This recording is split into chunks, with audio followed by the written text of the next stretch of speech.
ETF index mutual funds నేర్చుకుని stock మార్కెట్లో రాణించాలనుకుంటున్నారా? వెంటనే ఈ నెంబర్కి కాల్ చేయండి.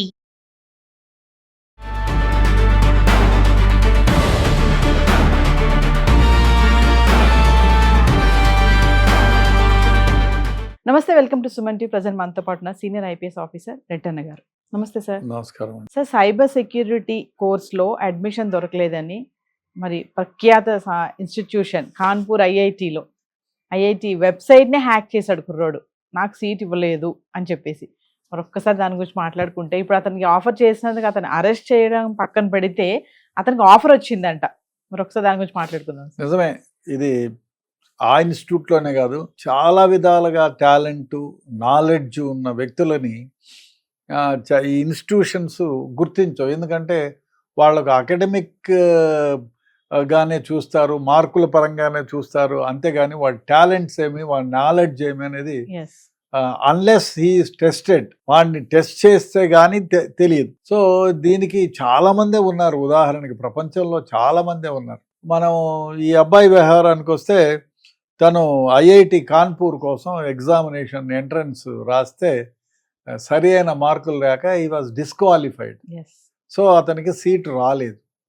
తనేం చేశాడు, నేను ఐఎమ్ సో మచ్ టాలెంటెడ్, ఇంత టాలెంట్ ఉంది నాకు, అయినా నాకు సీట్ రాలేదని బాధపడి, మామూలుగా బాధపడినోడు ఏం చేయాలని ఆలోచన చేశాడు. దీని గురించి ఎథికల్ హ్యాకింగ్ చేశాడు. మామూలుగా ఎథికల్ హ్యాకింగ్ అంటే, ఇప్పుడు నేను ఎక్స్పర్ట్ని, నేను ఫైర్ వాల్స్ క్రియేట్ చేయాలి. ఇప్పుడు ఒక కంపెనీకి, మీ కంపెనీకే నేను ఫైర్ వాల్స్ క్రియేట్ చేయాలనుకోండి, ఒకటి తయారు చేస్తాను, మీ వాళ్ళనే తయారు చేయమంటావు, నేను తయారు చేస్తా, హ్యాకింగ్కి ఫైర్ వాల్స్ తయారు చేస్తాం. చేసిన తర్వాత సో దీన్ని ఎవరైనా హ్యాక్ చేయొచ్చు కదా అనే ఉద్దేశంతో వాళ్ళ దగ్గర ఉండే మనుషులు, నేను అందరూ కలిసి ప్రయత్నం చేస్తారు హ్యాకింగ్ చేయడానికి. That is called ethical hacking.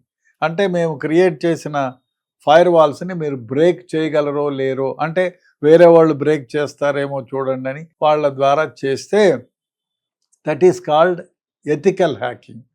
అంటే మీకు తెలిసి ఈ ఫైర్ వాల్స్ని బ్రేక్ చేసి హ్యాక్ చేయగలుగుతామా లేదా అని.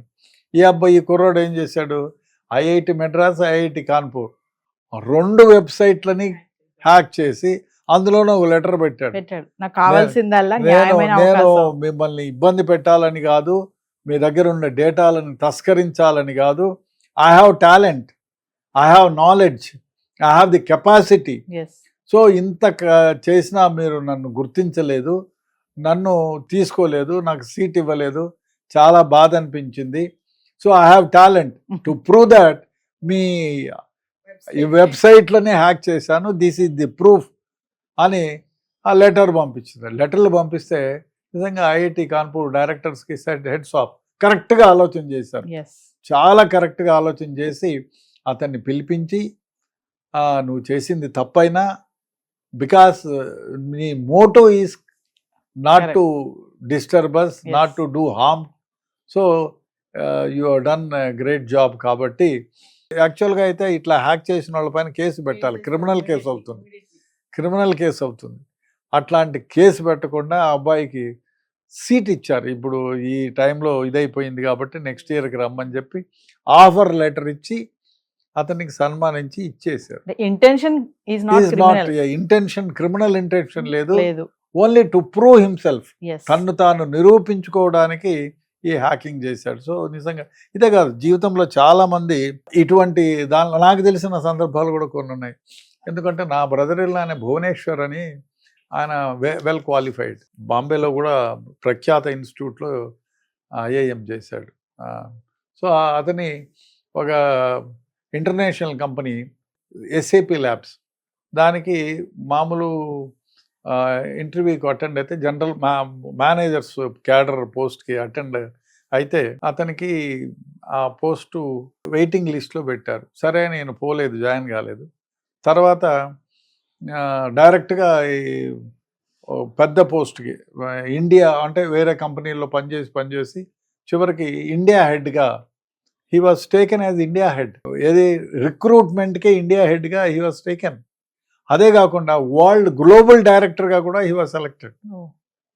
సో గ్లోబల్ డైరెక్టర్గా he was selected and he was there for the post long. అదే క్యాప్జెమినీకి ఇండియా హెడ్గా పనిచేశాడు.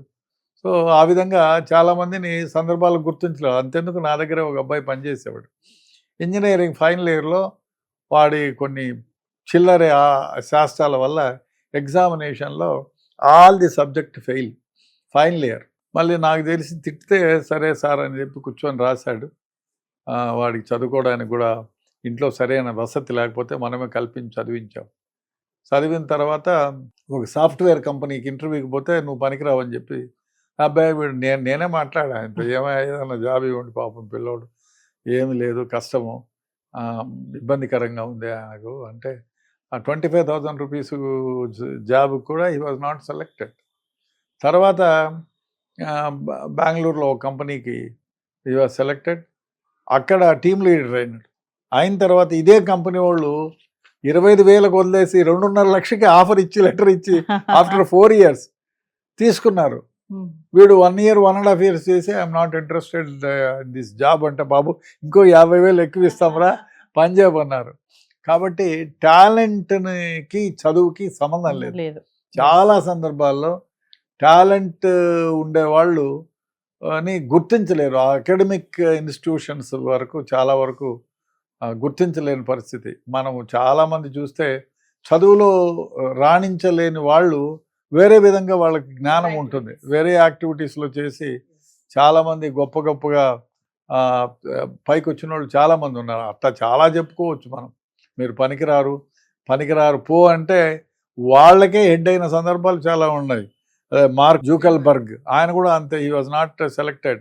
Finally he has made the head for that institution. ఈ విధంగా చాలామంది ఉన్నారు. అంతెందుకండి ఒక పోలీస్ ఆఫీసర్ మా దగ్గరే అంటే ఫస్ట్ పోలీస్ ఆఫీసరు ఆయన ఎస్ఐకి సెలక్షన్కి పోయినాడు. తమిళనాడు నుంచి ఫస్ట్ ఏపీకి ఆంధ్రప్రదేశ్ కలిపి ఉన్నప్పుడు తెలంగాణ ఆంధ్రప్రదేశ్ కలిసి ఉన్న 1950 ఆ ప్రాంతంలో ఆయన first DGP of Kalyan Ram, first DGP of Andhra Pradesh and Telangana.